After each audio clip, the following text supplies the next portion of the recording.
Perkenalkan, kami dari kelompok Kerajaan Kediri dari kelompok 5 ingin mempresentasikan tentang Kerajaan Kediri. Sebelumnya, perkenalkan nama saya Davina Nurlita, absen 10. Perkenalkan, nama saya Farahita Marsa Adrisia, absen 14. Perkenalkan, nama saya Muhammad Nur Anwar, absen 21. Yang pertama kita akan menjelaskan tentang latar belakang. Raja Airlangga adalah pendiri sekaligus raja terakhir dari kerajaan Kahuripan yang pernah berdiri di Jawa Timur pada abad ke-11. Untuk menghindari perebutan takhta di antara dua pangeran yakni putra Airlangga, Mapanji Garasakan dan sepupunya Sri Samarawijaya, kerajaan Kahuripan dibagi menjadi dua. Hasil pembagian menyatakan bahwa kerajaan Jenggala yang ibu kotanya terletak di Kahuripan diberikan kepada Mapanji Garasakan. Sementara kerajaan Panjalu atau Kediri yang berpusat di Daha diberikan kepada Sri Samarawijaya. Peristiwa pembagian kekuasaan ini terjadi pada tahun 1045, menandai akhir dari pemerintahan kerajaan Kahuripan sekaligus berdirinya kerajaan Jenggala dan kerajaan Panjalu. Dan ada kondisi sosial. Kerajaan Kediri merupakan kerajaan bercorak agama Hindu. Kendati demikian, masyarakatnya tidak menganut sistem kasta. Dikatakan bahwa tinggi rendahnya martabat seseorang di masyarakat tidak ditentukan oleh dasar keturunan dan kedudukan, tetapi berdasarkan tingkah lakunya. Pemerintahannya sangat memperhatikan keadaan rakyatnya sehingga pertanian, peternakan, dan perdagangan mengalami kemajuan yang cukup pesat. Selain itu, kehidupan sosial di kerajaan Kediri juga ditandai dengan tradisi dan kebudayaan yang berkembang. Berbagai aspek kehidupan kerajaan Kediri dapat diketahui dari sumber sejarah asing dan benda-benda peninggalannya. Adapun sumber sejarah asing yang menyebutkan tentang kerajaan Kediri adalah berita dari para pedagang Cina yang melakukan transaksi dagang hingga ke Jawa Timur. Selanjutnya ada kondisi ekonomi. Aktivitas perekonomian yang menjadi tulang punggung kerajaan Kediri adalah pertanian dan perdagangan. Sektor perdagangannya dikembangkan melalui jalur pelayaran Sungai Brantas menuju kota pelabuhan yang disebut Ujung Galuh. Meski pusat kerajaan berada di pedalaman, keberadaan kota pelabuhan Ujung Galuh ini membuat aktivitas perdagangan kerajaan Kediri sangat maju, dan pedagang Kediri memiliki peran kegiatan penting dalam kegiatan perdagangan di Asia.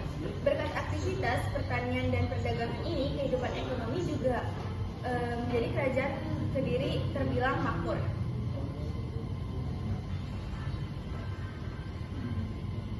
Selanjutnya ada kondisi politik. Kehidupan politik di kerajaan Kediri diawali dengan perang saudara antara Mapanji Garasakan dan Sri Samarawijaya. Rupanya, upaya Raja Airlangga membagi kerajaan tidak membawa penyesalan. Perang saudara berlangsung selama 60 tahun hingga akhirnya dimenangkan oleh kerajaan Panjalu atau Kediri. Puncak kejayaan kerajaan Kediri ini dapat diraih pada masa pemerintahan Jayabaya. Di bawah kekuasaannya, wilayah kekuasaan Kediri ini sangat luas yang didukung oleh armada laut yang kuat. Pemerintahan yang dipimpin oleh Sri Jayabaya ini sudah teratur, sementara hukum dilakukan secara tegas dan adil. Selanjutnya ada masa kejayaan. Selama hampir 2 abad berdiri, kerajaan ini mencapai puncak kejayaan pada masa pemerintahan Raja Jayabaya yang memerintahkan sejak 1135 hingga sampai 1159. Masa kejayaan ini meliputi kondisi ekonomi hingga politik. Selanjutnya ekonomi. Pada saat itu, alat tukar atau alat pembayaran adalah uang yang dibuat oleh bahan dasar emas untuk pajak yang diberikan untuk masyarakatnya. Jadi hasil uang ini bumi sehingga tidak memberatkan kegiatan perdagangan berjalan dengan lancar. Selanjutnya ada kondisi politik. Kehidupan politik di kerajaan Kediri diawali dengan perang saudara antara Mapanji Garasakan dan Sri Samarawijaya. Rupanya, upaya Raja Airlangga membagi kerajaan tidak membawa penyesalan.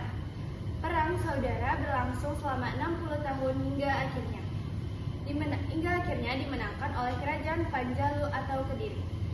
Puncak kejayaan kerajaan Kediri ini dapat diraih pada masa pemerintahan Jayabaya. Di bawah kekuasaannya, wilayah kekuasaan Kediri ini sangat luas yang didukung oleh armada laut yang kuat.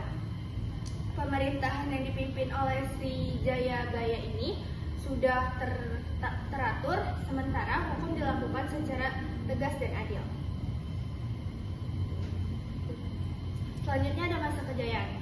Selama hampir 2 abad berdiri, kerajaan ini mencapai puncak kejayaan pada masa pemerintahan Raja Jayabaya yang memerintahkan sejak 1135 hingga sampai 1159. Masa kejayaan ini meliputi kondisi ekonomi hingga politik.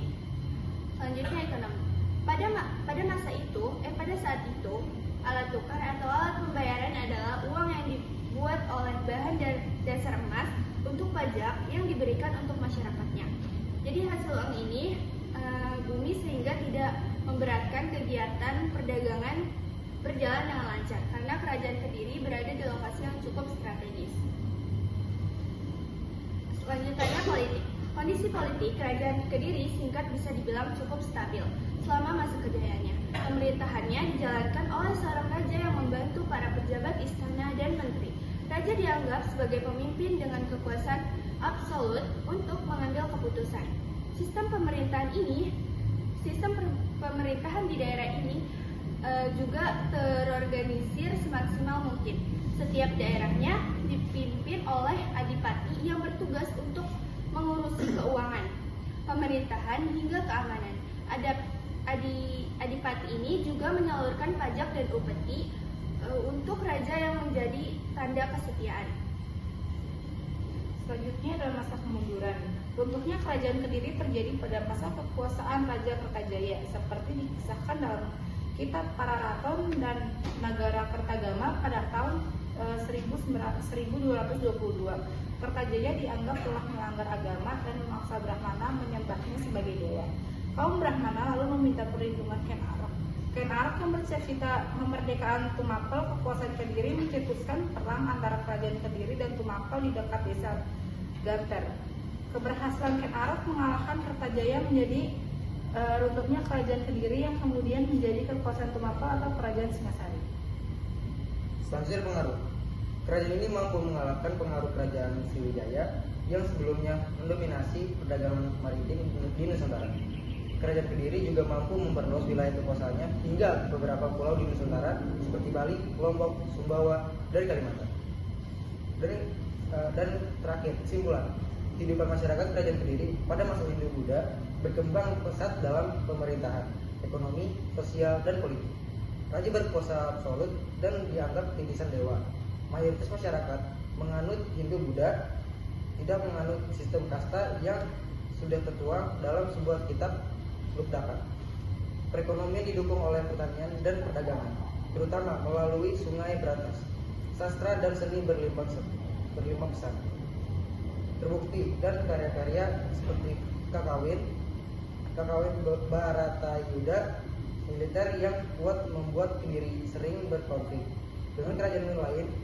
Secara keseluruhan, Kediri menjadi pusat kemajuan dalam berbagai aspek kehidupan. Sekian dari kelompok kami. kurang lebihnya mohon maaf. Wassalamualaikum warahmatullahi wabarakatuh.